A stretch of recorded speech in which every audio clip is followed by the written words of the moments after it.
Welcome back to the ADHD Biography. I'm your host, John Clarkson, and this is a show where we talk to people not just coping, not just surviving, but living and thriving with ADHD. On this week's episode, I welcome local abstract artist Sally Victoria to the show. We talk everything from ADHD to travelling to studying in China to career changes and how eventually she became an artist. To follow Sally's adventures after this episode, you can find her on Instagram at Sally Victoria Art and also on her website at sallyvictoriaart.com. Don't forget to hit the subscribe, like, and follow button to keep these real ADHD conversations coming your way. Thank you. Tell me a little bit first about your experiences with ADHD, how it shows up in your life. Yeah, so I didn't know I had ADHD really until I was at work, and my friend was like, because I couldn't sit still.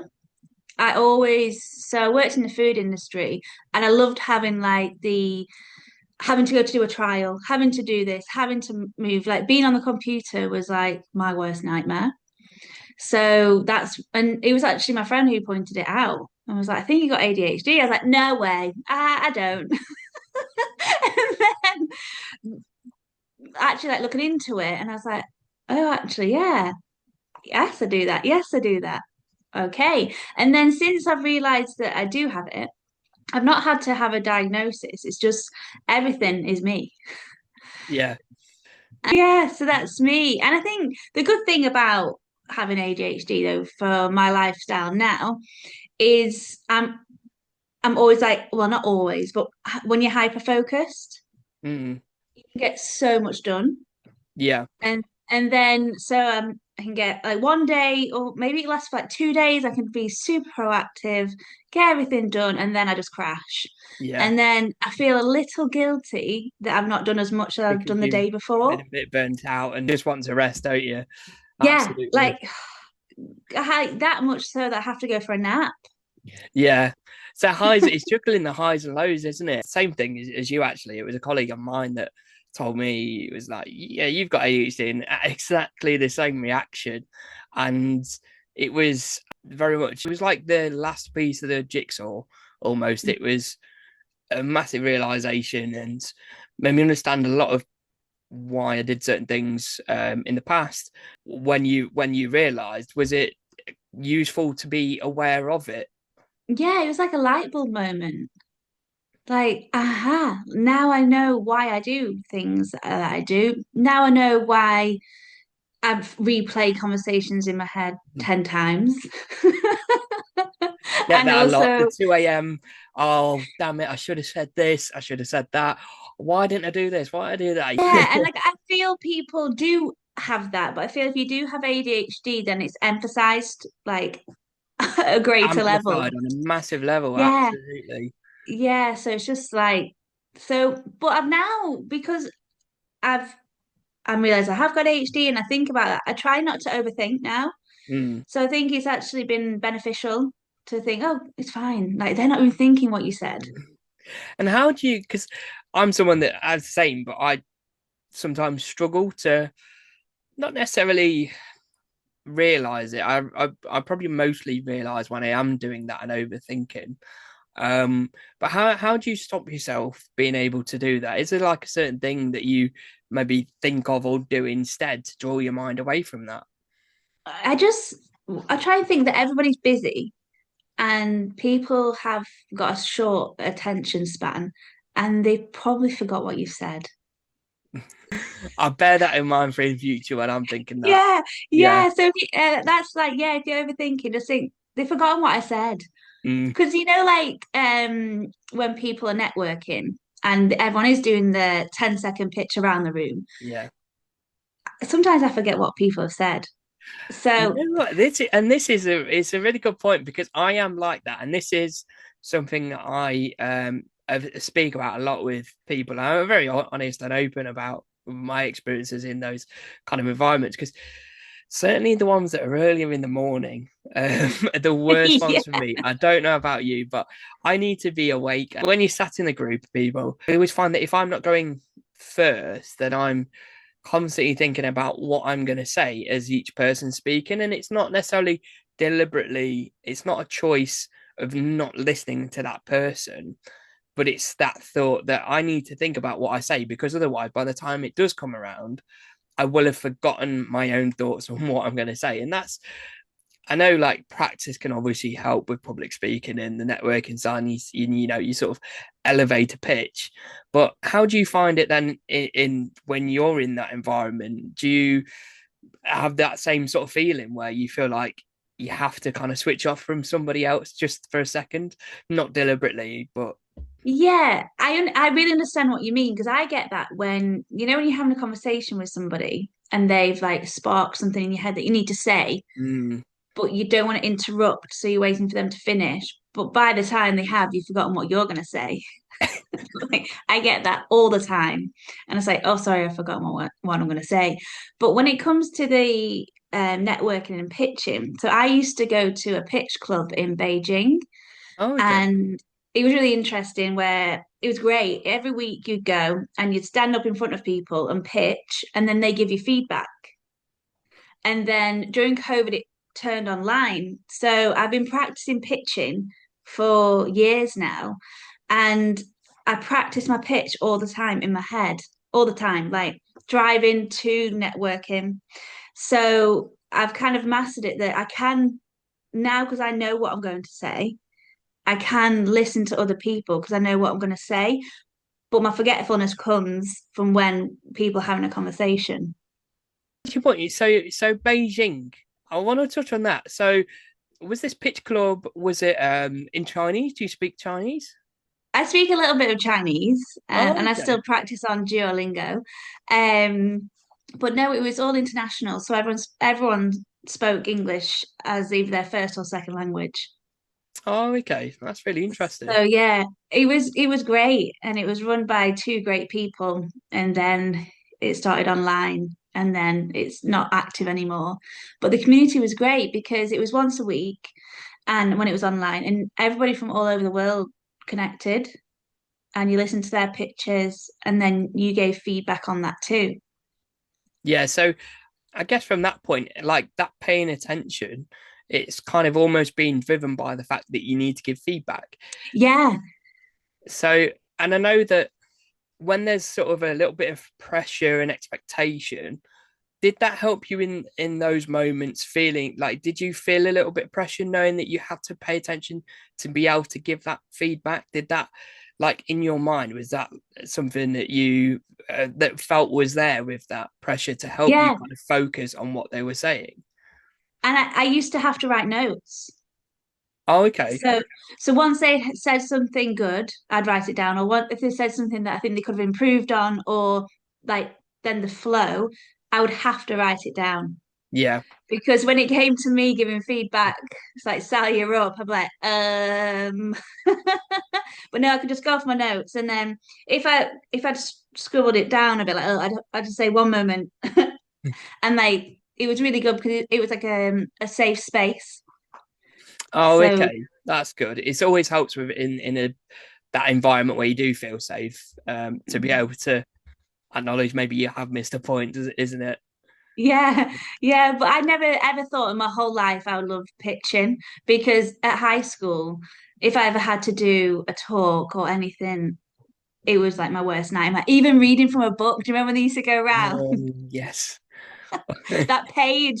I would dread it, and then I wouldn't even know what I've read, what I've spoken about. I wouldn't even remember.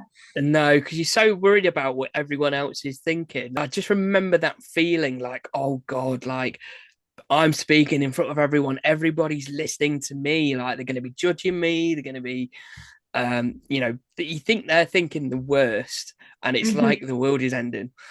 Yeah, But yeah, really, it is. you're just reading a page, and it lasts about a minute. But when you're in those moments, just feeling that pressure is just sometimes excruciating. Because, like you say, it is.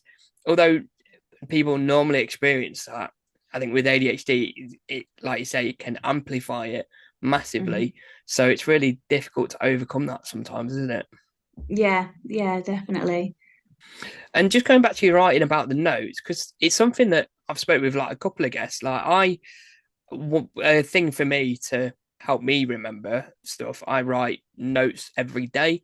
Find it much easier than doing sort of like a digital list because I can sort of write it down. I feel like it sticks in my head a little bit better, and then I can tick things off. Is writing something that you do? Obviously, I know you're an artist. You're very creative. So, is writing something that you put in your everyday life? Is it something you do regularly? Yeah, so if it's on my phone, it's like good intentions. Yeah. But The no, it best has to laid be. But, plans and all that. but I don't know if this is an ADHD thing or it's just a thing. I write my notes, but then I've got like 20 notebooks. So I'm like, Yeah. what notebook is it in? Like I can't keep organized. Like I really try. Mm. And I've like got my office space and I think, right, I'm gonna keep everything there. But then when you go out networking or you go for a meeting, you just grab this notebook, grab that one. Because I don't know if you find this.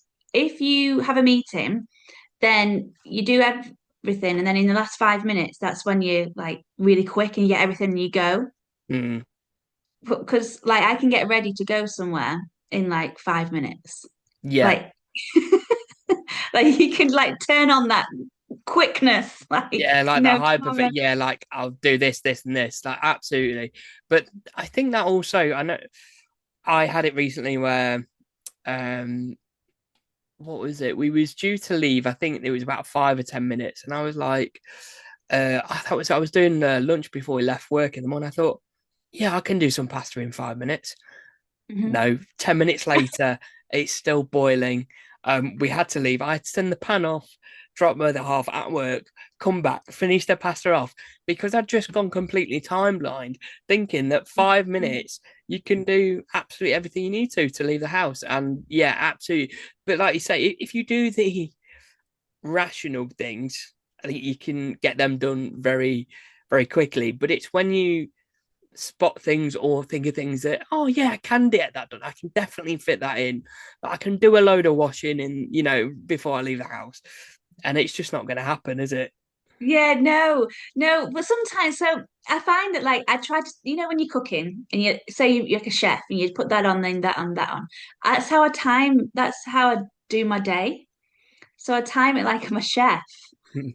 So that will take that long. Then while that's doing, I can go and do this and that. So I just try and do it together so that it all comes together at once. Because that was one thing that my friend at work said. She was like, how you confuse people because it looks like you're not really doing anything because you're doing all these things and but then you deliver it.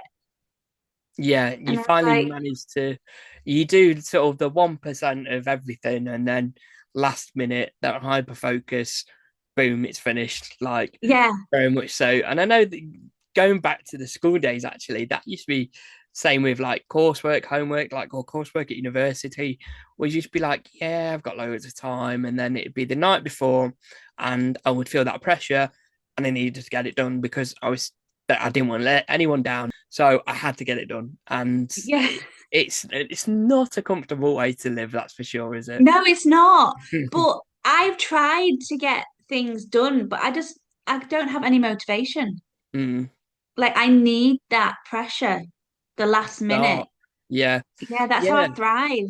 I've now like learned to understand that it's okay because if you do get it done like that, that's fine. And Yeah, like you that's it. shouldn't feel It's about the guilty. end goal. Absolutely. It's getting it Yeah. done. But one of our other guests actually mentioned that we need a bit of pressure to start. But if there's too much pressure applied, we will never get it done because you just get overwhelmed and feel like you can't do it. So then you just kind of freeze. So Mhm. there definitely needs to be a little bit of pressure Yeah, when trying to get us to do anything, I think. definitely. And I feel like overwhelming. So I used to have a candle brand and I used to like I'm really confident when it came to pitching and selling and getting the order. Then I get so overwhelmed when it came to making it because Mm. I feel like sometimes we have to be a bit perfect. And the pressure of making an order for a customer or for it to go into a shop, it that killed me.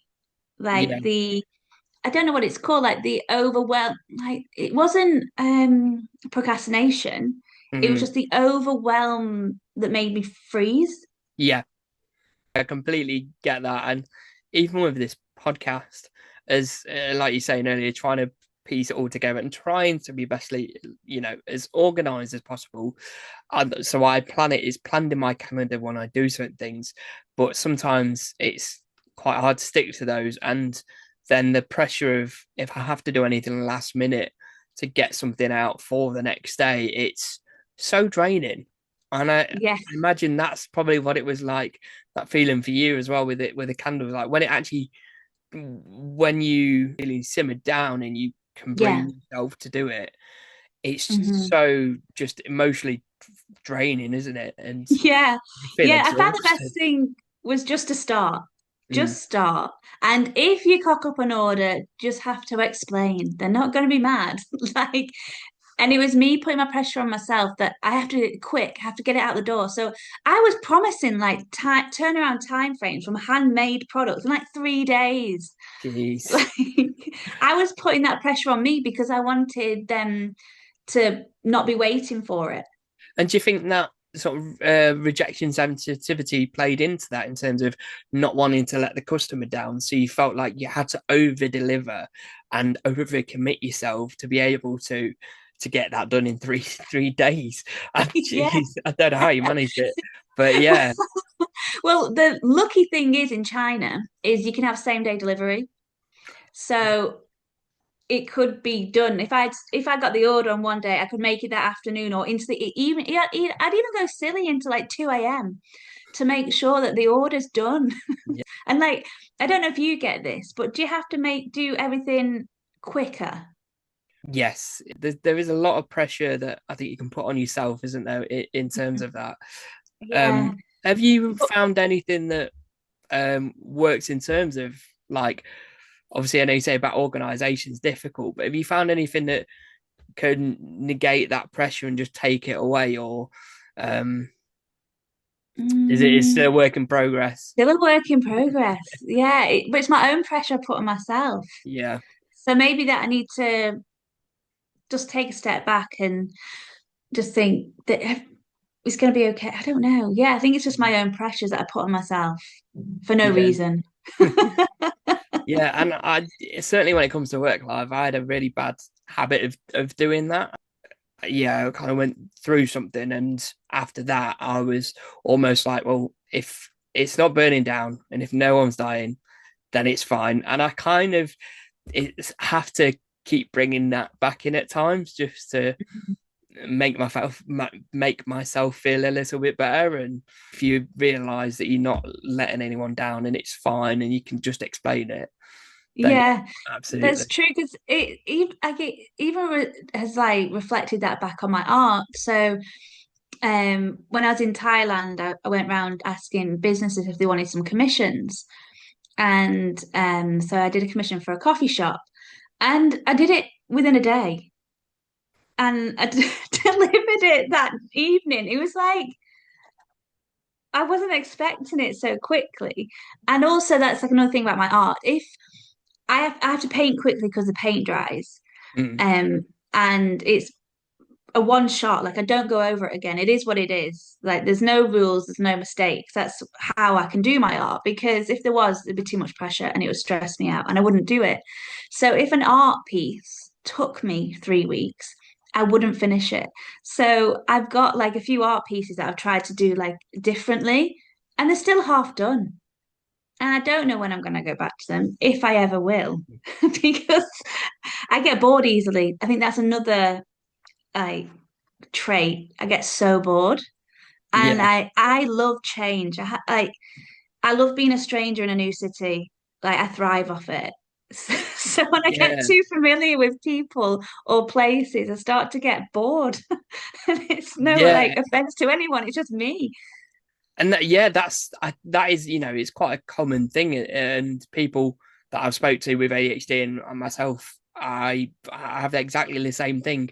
I always enjoyed when I'd be, especially when I went to university. So I went to kind of well, it was a larger town, but it was not far from London, and there was loads of little places that you could go and have a look, interesting history, and just sightseeing in general. And I loved it, and I still love it now. What, going to a new place and just exploring and seeing loads of different things. Like it just gives me a little buzz. Yeah, Definitely yeah. like anything that's it's almost like a shiny penny, isn't it? You just get this kind of buzz out of. Um, Downside of that, like you say, with people, it can be. I know in the past I found it quite difficult with maintaining relationships because it's you get bored of that person. Hasn't happened in my current relationship. Thankfully, we've got a really good relationship. So there's always something new. We both have, like you say about getting bored of things. We both had like little collections or little things we'll do. So then there's always like something new going on. Like we'll always be doing something new, collecting something new. So there's always that Hmm. freshness there, which is really good. Yeah, it's Um, like the hobbies. Like, how many hobbies have you started? oh God. Speaking of And that, bought new things and don't use them yeah, anymore. I think I'm gonna do this. I'm really gonna have a go at this, and then 2 weeks later, no. So, and one prime example of that, I during COVID, I was like, I'm going to learn to play a guitar, and I taught myself to a point where I was okay. I learn chords, could play songs, but then when it came to the more difficult stuff, I was like, no, I'm done. Like as soon as Yeah. it got tricky, and it always seems to be the same with any sort of hobby that I pick up, and Hmm. yeah, is when it gets to those difficult stages, it's really hard to keep at it. Yeah. Um, is there anything that you found that you have been able to overcome? Obviously, being an Hmm. artist, painting is clearly one of those. Yeah, yeah. So painting, like, it stayed with me for 5 years now, which is insane, which is a long time for me. But the Yeah. longest thing that I have had is my Chinese language. So I started to learn in 2013, and Oh wow. then I went to university in Shanghai to learn more. And then I stayed and I got a little lazy because everyone was speaking English to me, even my Chinese friends. And but for me, the reason why I'm not amazing, but the reason why I keep at it is because I think it's such a great skill to have Mm, and just keep pushing, just keep little by little. And that's the only thing, except the art and the candles, because I still make wax melts and whatnot now because I love fragrances. But my Chinese is like my longest hobby that stayed with me. that's amazing because I think again during that COVID period or just as we're coming out, I think you mentioned Duolingo earlier, didn't you? Yeah. So that's really good because I like the daily activities on there because my stepdad's Portuguese, so I was like, right, I'm gonna learn Portuguese, and I learned for I think I might have spent about 4 weeks learning Portuguese, and Yeah. then I haven't spent a day since those 4 weeks because I got to a point where yeah, I'm getting a bit bored of this now. It's a bit tedious. It felt a bit tedious. Yeah. I It's the think boredom again kicking in. yeah, it's that same old, it's that routine. And Yeah. speaking of that routine, I know for when it came to jobs, I've switched careers. I say careers, I switched jobs and different roles an awful lot in my Hmm.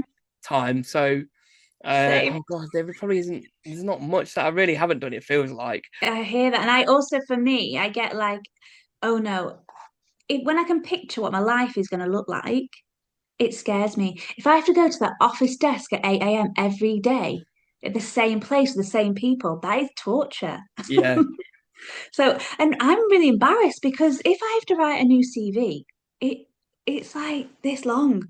And I'm like, oh no, people won't take me seriously. Like, but I have really good skills that I can bring to this new company. But I've been a year here, a year there. Like, even when I was in China and I was teaching, I could only last at a school a year because I get bored. But then I was bringing amazing skills from everywhere that I can bring now to you, the new company.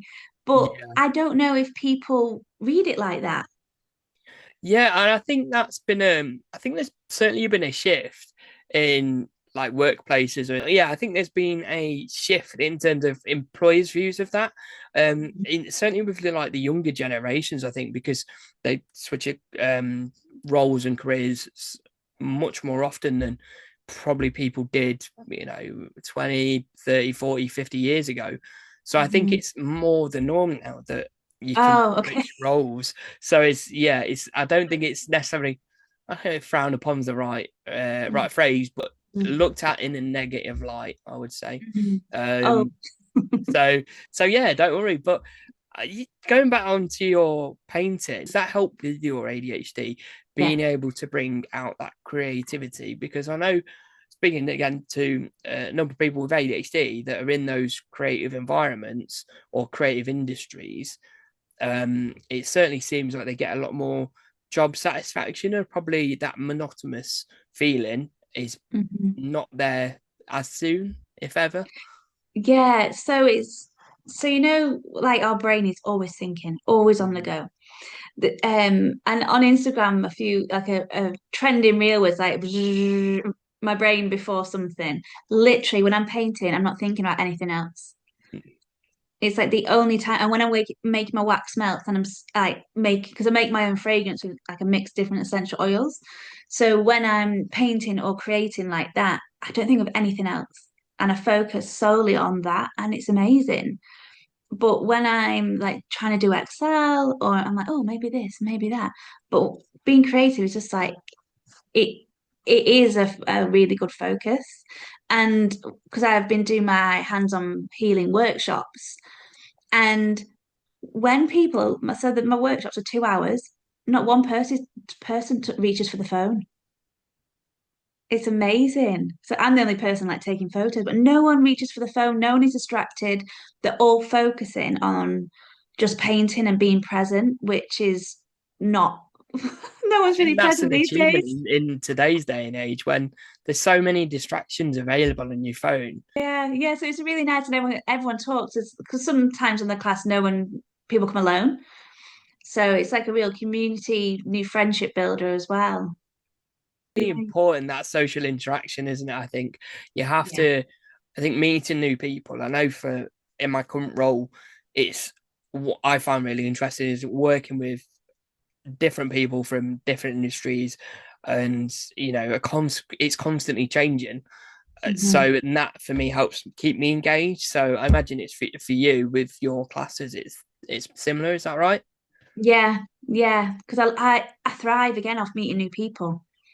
It's because because I've lived away and I went alone. I think I've just like, and I don't know if it's ADHD. It's the way of just being able to talk to anyone and like be like really open so people form friendships with you and like quickly. Even like I went on a holiday a few weeks ago, and the couple next to me brought because I hurt my foot brought me home because he lived down the road, and I met them on the on the plane. It was just Oh my like God, that's amazing.